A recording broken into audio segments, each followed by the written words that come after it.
You part the sea, and it opens up the front area where the actual nest and everything is.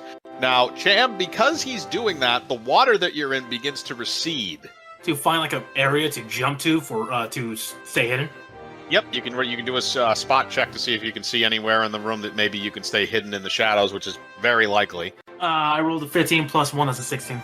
Okay, you see an area over to your left that appears to be kind of has an overhang that's in shadow. There is like bioluminescent fungus and stuff in the room that lights it up a little bit with this weird kind of bluish light, but it's an area where it's dark enough in the shadows where you're going to be able to stay hidden. You're just going to need a small stealth check to get over there without being seen, and then you should be all good. You don't need to do a leap check. That's a 13 plus a 13 for fucking. You make it to the shadows, so you're in there basically. So you're able to kind of watch, and as the water level goes lower, the Murlocs are kind of confused, and some of them begin walking towards where the lagoon used to be. Can I spot or like gather information and see who might be the leader of the little pack? Based on just your general observation, there's a dark green one that appears to be a little bit bigger than the other five. All right, so you're able to identify that appears to be the alpha of the group. People that are all outside. Now, as the ones that are outside, you basically just see like kind of a dark cavern, and at the end of it is kind of a loose little blue glowing light. So I saw the dark green one is the so-called leader, right? Yeah. I'm going to keep watch on him. Yeah, no, I know exactly what you're doing. So, okay, yeah, you're observing him for 3 turns. You're going to sit there and observe him, which is fine. You're hidden. You don't need to roll any extra stealth stuff unless something were to happen to dislodge you from that position. So everybody else, you guys are all outside. So, like I said, all you see is that kind of blue, glowy light at the end. You don't really see anything else. It's very dark. After you, night person, whoever you are. And I point at Raka, point him down the hole. Okay, so he's going to follow. So who's gonna take the lead and go in first? Kane? Sure, I can do that.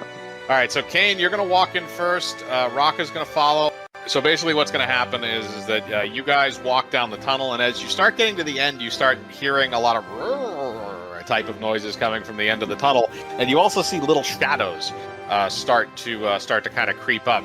Now, Cham, as far as turns go, I'm going to say this took basically 2 turns of observation for them to make it to the end of the tunnel. And are you guys going to try and enter stealthily, or are you just going to barge in that room? Barge in, dude. I wanted to pull Jasper aside real quick and ask him something. Okay. Oh, what is it, dearie? Jasper, darling. Say if you were to scale yourself on, I don't know, an arbitrary thing like charisma in convincing people. A 16? Oh, good. So, darling, what I'm going to do is, for the first time ever, you're going to be touched by a woman. Imagine that. I am going to cast a twin spell of Eagle Splendor and Tongues on Jasper, which allows him to speak any language and gives him a +4 to his charisma. And I'm going to pat him on the ass, say, go in there and figure something out, darling. This better not last long. Okay, you do that, and Vash, that means you automatically can speak and understand various languages, including whatever language Murlocs speak. So Vash, you walk out before anybody else and kind of make yourself known, and all of the Murlocs kind of gather around you, and there's a larger one that appears to be a little darker shade of green. And he walks up to the front of you and kind of doesn't really know what to make of you, but he does kind of like a Murloc yell. So you're going to have a chance to try and reason with him. You basically can gather that what he's saying is, why are you in my house? And where is my pool? I'm the pool boy. I was hired not too long ago. So you're bluffing him, but that's a charisma, so you're going to get an additional +2. So your current bluff should be fairly high, actually. I rolled a 17. Your current bluff is a 6, so +2 is 8, so you're going to roll a d20 and add 8 to it. So 17 plus 8 is going to be 25, so he believes you're the pool boy. He then asks when you will be returning his pool. I'll be returning it within the next day. Okay, he's willing to believe that. At the same time, as you're looking at him, you also notice behind him that there appears to be a pile of gold and various jewels. Now that he knows you're the pool boy, he now asks that since you've removed his pool, why are you still there? I don't know. I planned on returning it right now. Actually. So why don't I go grab the pool and I'll bring it back, and you go outside and have fun while I use your bathroom up in here. Yeah, so you're able to tell him that he's going to get the water back, so you then walk back down into the tunnel where everybody else sort of is and relay this information that apparently he believes that you are the pool boy, and he also wants his pool back, which you have promised him. You also relay all of the jewels and stuff that are in the room. Cham, that's also been you've studied that target for 3 turns now, by the way. I'm gonna continue watching and waiting real quick. So you're going to stay in that position. So so Vash relays that information to you guys. So knowing that, Arch, what are you going to do? I'm going to continue standing outside because I don't want to get my feet wet or do anything strenuous until God, you're such a woman. until it's time.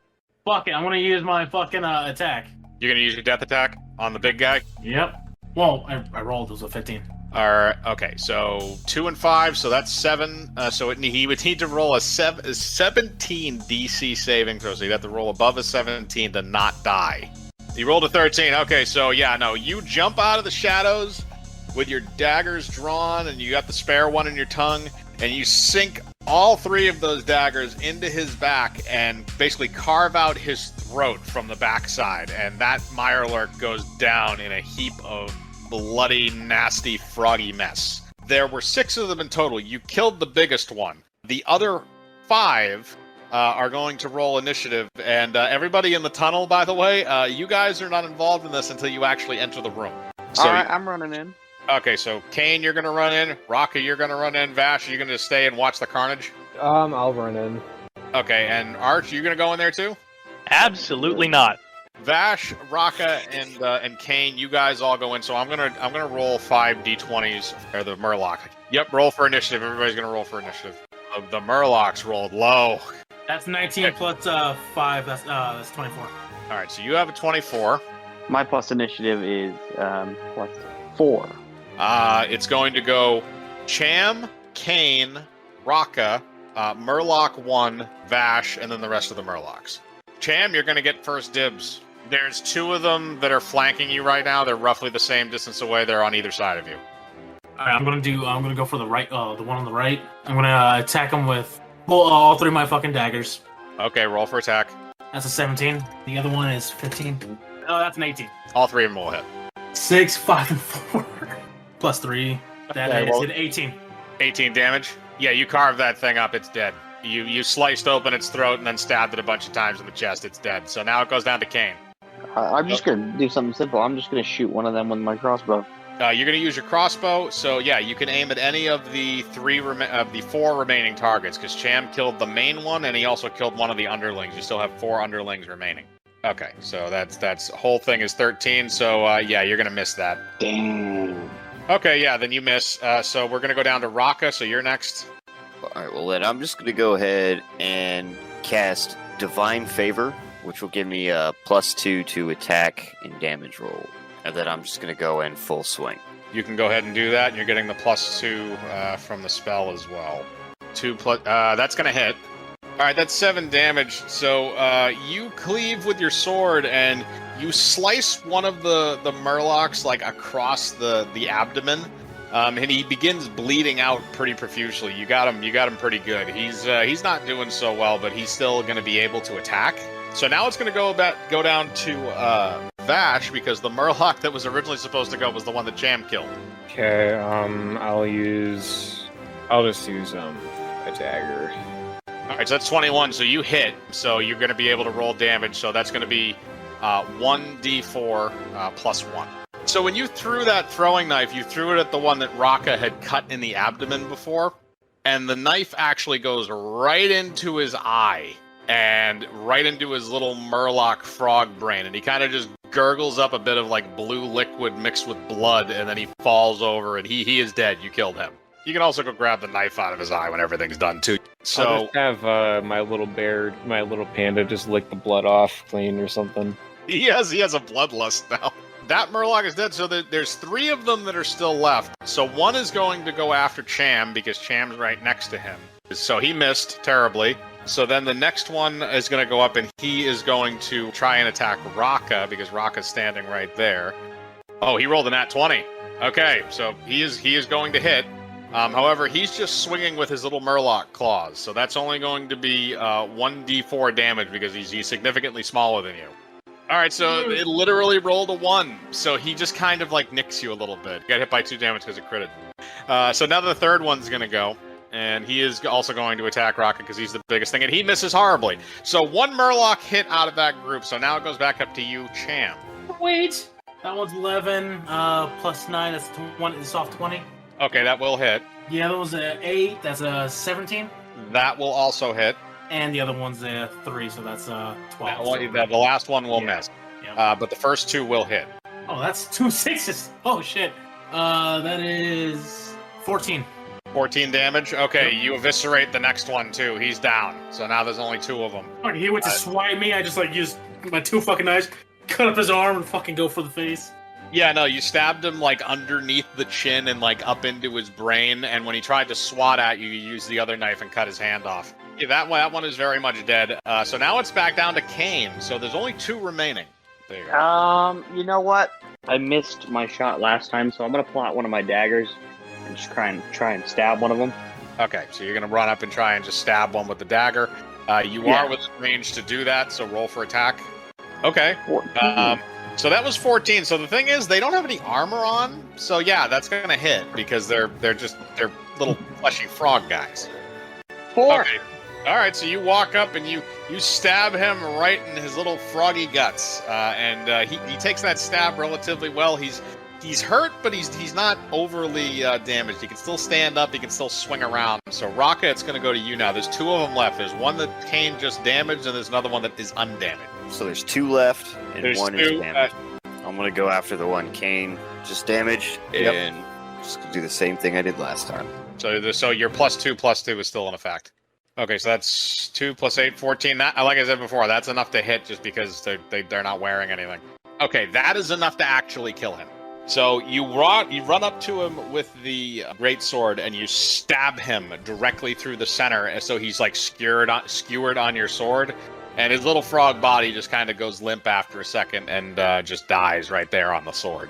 There's 1 remaining, and the one that's remaining is going to try and hop on Raka's back because he just murdered his buddy there. So he's going to try and do that. He's going to roll a grapple check, and you're going to be able to do a counter roll on that.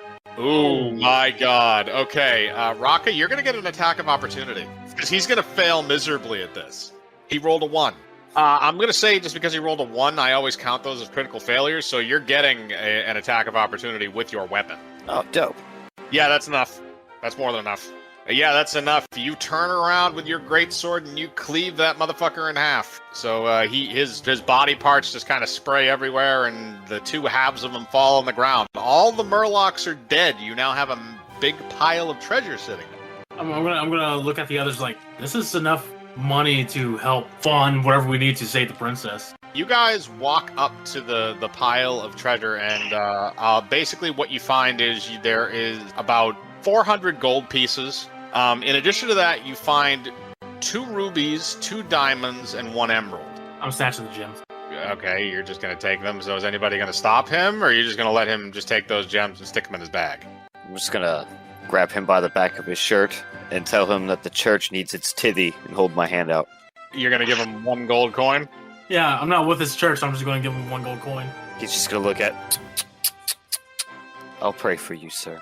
I'm going to look up the gold count for the jewels, so you guys know exactly what you're dealing with. You guys can roll, I think it's appraisal. You can roll to actually figure out if you want to know what the gems are worth. I roll an 18 plus 4, that is a 22. All of the jewels themselves, each one is worth 5,000 gold. So that means there's a total of 5 of them, which means you have 25,400 gold. Does anyone else know? Anybody else want to roll appraisal? I did, and I got a 3, so it ain't shit. Yeah, you don't know shit. Kane, did you roll appraisal? Or Vash? So Vash is able to also realizes that because his appraisal is a 6. So he rolled a 24. So Vash, you're also aware how much all of that is worth, which is worth 25,400 gold. Oh my lord, I'm gonna be Do so I right. even need to roll at this point then? You don't, but you did, and you also know that as well. So the three of you are able, basically everybody but Raka is able to discern how much that is worth. Now, without further interruption, let's celebrate and suck some dick. No, I'm good. Oh, I'm good. I'm not going to do that. Not everyone's gay. There are a lot of dead Murlocs in the room, and I'm assuming all of them have penises. Vash, the only dicks that are apparently available are ones that are on dead creatures. Oh, never mind then.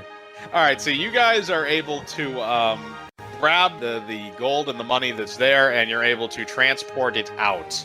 So you guys leave the cave and you return to the caravan.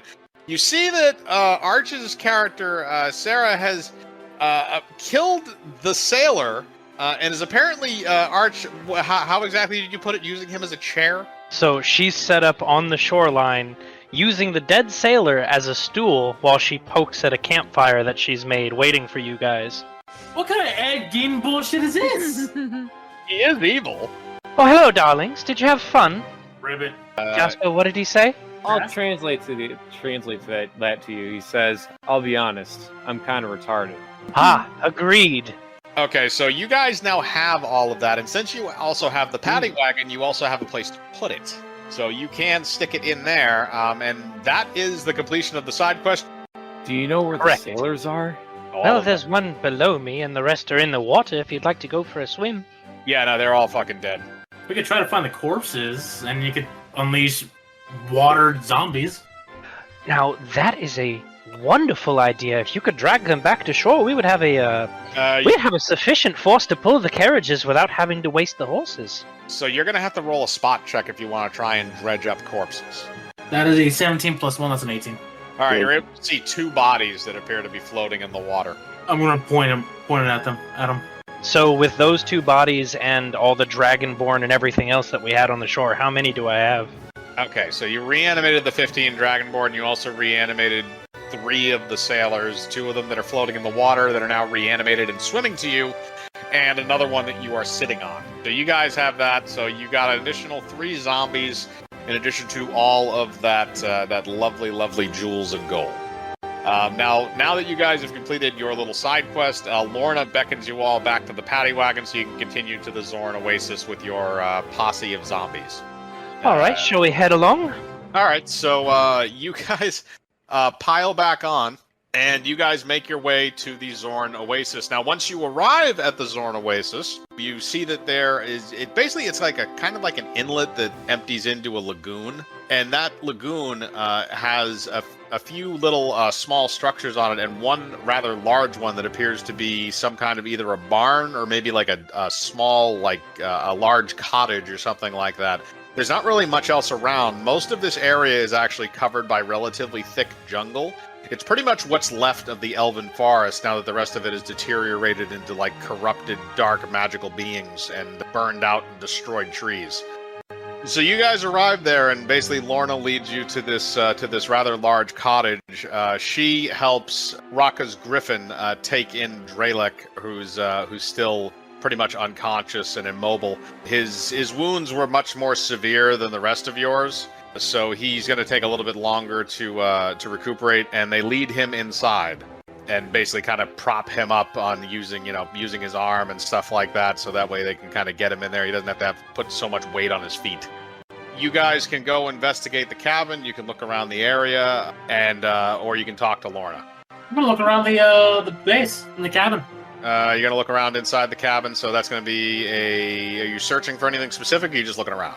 Just looking. Alright, spot check. Spot check, that's a 15. You look around, the inside of it has a few beds. Looks like there's enough so that each one of you can have your own bed. And there also appears to be a small pet bed in the corner for the panda. And as you also look around, there's a fireplace, there's some cookware and stuff like that, so you can there's some, also outside there's firewood. As you look around the building as well, it appears there are some dry supplies. Lorna said that she had phoned ahead to some friends who provided her with some materials in exchange for what gold she had left when she left Nexus. Most of the stuff there is all set for you guys in terms of rations to hold up for a little while. and the rest of the area is kind of just, it's a very thick, jungly, like tropical lagoon. The weather is very humid. The water looks to be very crystal clear. It's not like a dirty lagoon. It has a lot of fresh water that comes into it. Anybody else want to look around for stuff? No, we try to be above material possessions. The motherfucker who wanted some tithing. That is for God. So Lorna kind of gathers you all inside the cabin after they lay Velnos down on the bed.